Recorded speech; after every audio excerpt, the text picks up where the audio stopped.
और केंद्रीय गृह मंत्री अमित शाह ने कांग्रेस पर निशाना साधते हुए कहा कि इस देश ने 3 दशक तक अस्थिरता की कीमत चुकाई है। 3 दशक तक अस्थिर सरकार चली, निर्बल प्रधानमंत्री चले और 10 साल से देश को एक मजबूत नेतृत्व मिला है, स्थिरता मिली है। अमित शाह ने कहा कि इंडी गठबंधन अगर ये कहता है कि 1 साल शरद पवार, 1 साल ममता बनर्जी, 1 साल एम.के. स्टालिन और कुछ बचेगा तो राहुल गांधी प्रधानमंत्री बन जाएंगे, इस तरह से देश नहीं चलता।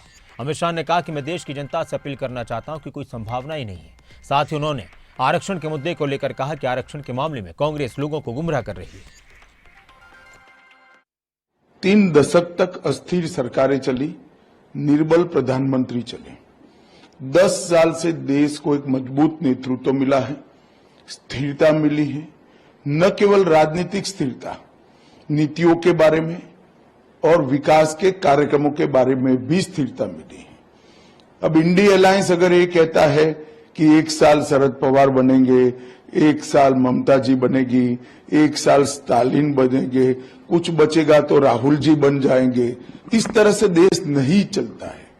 मैं देश की जनता को मनपूर्वक अपील करना चाहता हूं कि अगर कोई संभावना है ही नहीं, मगर अगर इंडी अलायंस को बहुमत मिलता है तो देश की जनता ये जरूर सोचे इसका प्रधानमंत्री कौन बनेगा।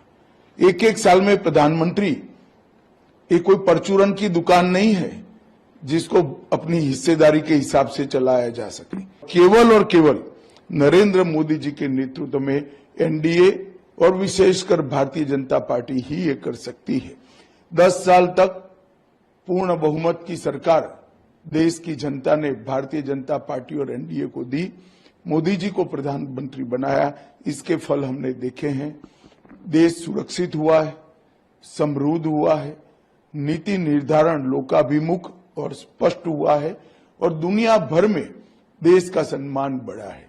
मुझे पूरा विश्वास है 130 करोड़ की हमारी जनता तीसरी बार प्रधानमंत्री जी को मैंडेट देगी और बड़े बहुमत के साथ 2 बार जो मैंडेट दिया है इससे भी बढ़ चढ़कर बड़ी बहुमत देकर हमें जिताएगी।